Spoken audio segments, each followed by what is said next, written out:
जय श्री राम। बंधुओं, हमारे सनातन धर्म में पूजा का अत्यधिक महत्व है। देव पूजा, गुरु पूजा, गाय की पूजा, ब्राह्मण की पूजा, तुलसी की पूजा, माता पिता की पूजा, इसी प्रकार से पितृओं की पूजा, यहाँ तक कि सारे जो भी कार्य होते हैं विवाह आदि के, तो उसमें सर्वप्रथम गणेश पूजन से प्रारंभ होता है। तो यह पूजा जो बाह्य पूजा होती है, इसी प्रकार से एक मानसिक पूजा होती है, जो अपने आराध्य की मानसिक पूजा में किसी वस्तु की आवश्यकता नहीं, और सभी पूजा में बाह्य पूजा की सब वस्तुओं की आवश्यकता पड़ती है बाह्य पूजा में, लेकिन मानसिक पूजा में न कोई वस्तु की आवश्यकता पड़ती है और मन भी एकाग्र रहता है। अपने इष्ट देव को विभिन्न विश्व ब्रह्मांड की वस्तुएं लाकर चढ़ाई जा सकती है। तो यह मानसिक पूजा का इसी कारण से 1000 गुना प्रभाव होता है, 1000 गुना प्रतिफल प्राप्त होता है, क्योंकि यह मानसिक पूजा में एकाग्रता और भावना हमारी पूर्णतः रहती है, और हम किसी भी मंदिर में मन से जाकर के बैठ जाएं, कोई उठाने वाला भी नहीं, और विश्व की सब ब्रह्मांड की कोई भी वस्तु ऐसी नहीं जो हम उपयोग नहीं कर सकते। मानसिक पूजा में हम स्वर्ग की मंदाकिनी नदी के घड़ों से जल, गंगा जल का उपयोग कर सकते हैं, और इसी प्रकार से कल्पवृक्ष के पुष्पों का उपयोग कर सकते हैं। कामधेनु माँ गाय का दुग्ध और उनसे बने हुए पंचामृत का प्रयोग कर सकते हैं। स्वर्ण से बने हुए सब पात्र, रत्नजड़ित सिंहासन और जितने भी पात्र हैं, वह हम सब मन से रत्नजड़ित बहुमूल्य पात्र का उपयोग कर सकते हैं। वस्तुतः भावना और प्रेम में ही भगवान है। तो भावना जब तक नहीं होती है तो पूजा निष्फल होती है, और इसलिए भावना प्रधान है। जैसे कहा गया है शास्त्रों में, न काष्ठे विद्यते देवा न शिलायाम कदाचना भावे ही विद्यते देवा तस्मात् भाव समाचरे।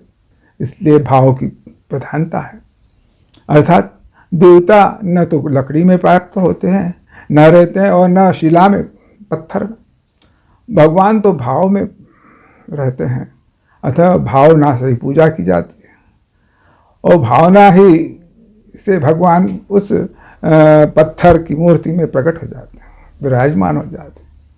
यही कारण है कि आदि शंकराचार्य ने शिव मानस पूजा का वर्णन किया। रत्ने कल्पितमासनम हिमजलै स्नानं च दिव्यांबरम नाना रत्न विभूषितं रगमदा मोदांकितं चंदनम जाति चंपक बिल्वपत्रशनं पुष्पं च धूपं तथा दीपं देवदयानिधे पशुपते हृत्कल्पितं गीतम्। हे भोलेनाथ, रत्ने कल्पितमासनम, जो रत्नों से जड़ा हुआ स्वर्ण का आसन है, उस पर मैं आपको बिठाता हूँ। हिमजले, गंगा जल का प्रयोग आपको चढ़ाता हूँ। गंगा जले हैं। रत्ने कल्पितमासनम हिमजले स्नानम च दिव्यांबरम, दिव्य वस्त्र जो स्वर्ण मंडित है वो मैं आपको चढ़ाता हूँ। हिमजले स्नानम च दिव्यांबरम नाना रत्न विभूषितम रगमदा मोदांकितम चंदनम जाति चंपक बिल्वपत्रशनं पुष्पम च धूपम तथा दीपम देवदयानिधे पशुपते हृत्कल्पितम गीतम्। ये सब वस्तुएं मैंने अपने हृदय से तैयार की है, इसे आप, हे प्रभु, इसे ग्रहण करो।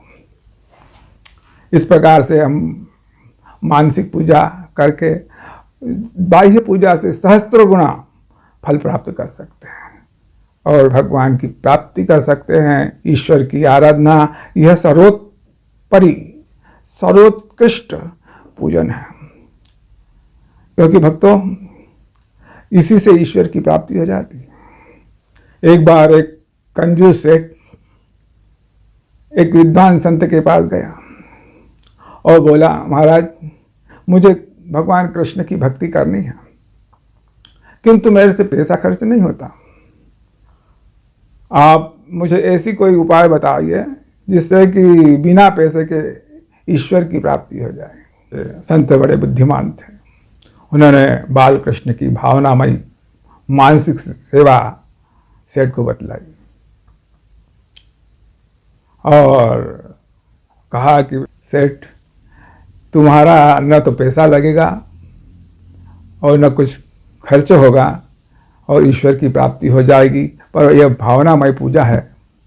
इसके लिए आपको प्रतिदिन प्रातःकाल उठ करके और भगवान श्री कृष्ण बाल कृष्ण का ध्यान करते हुए उन्हें झूले में से उठाएं, पलने में जो है उनको उठाएं और उठा करके उनके हाथ मुंह धुलवाएं, वस्त्र बदलें और माखन और मिश्री का भोग लगाएं, दूध पिलाएं। धीरे धीरे धीरे धीरे वो आपके पूजा को स्वीकार कर लेंगे। फिर मध्य काल जो होता है माध्याह्न, उसमें फिर भगवान को उठाएं, उनको सब वस्त्र वगैरह पहना करके पूजा मिश्री और दूध का भोग लगा करके फिर सुला दें। फिर सूर्यास्त के पूर्व उठाएं। इस प्रकार से यह कार्य करते रहे और रात्रि को भगवान को सुला करके पलने में झूला रस्सी से उनको झूलाएं। इस प्रकार से आपको करना है और भगवान ने चाहा तो 12 वर्ष में तो आपको भगवान की प्राप्ति हो जाएगी। अब सेठ निरंतर भगवान की सेवा में लग गए, उनका मन भगवान में लग गया, सब कारोबार बंद कर दिया, धीरे धीरे भगवान के ही सेवा में लगे रहे। एक दिन मानसिक पूजा कर रहे थे सेठ और मक्खन में मिश्री ज़्यादा डल गई। सेठ तो ठहरे कंजूस, उन्होंने मक्खन में से मिश्री निकालने की कोशिश की, तब तो भगवान से रहा नहीं गया। उन्होंने सेठ का हाथ पकड़ लिया और बोले, बाबा आपका इसमें पैसा कहाँ लग रहा है, रहने दो, मुझे तो मीठा बहुत पसंद है। और सेठ को भगवान की प्राप्ति हो गई, भगवान के दर्शन हो गए, सेठ कृतार्थ हो गए। इस प्रकार से यह मानस पूजा बहुत सुंदर और सरल है। इसके लिए एकांत की आवश्यकता है। एकांत में बैठकर या सुबह प्रातः जल्दी उठ करके अपने कमरे में एकांत में बैठ करके ये पूजा करें और इससे भगवान की प्राप्ति हो जाएगी। आप लोग करें, बहुत अच्छा लगेगा। जय श्री कृष्ण।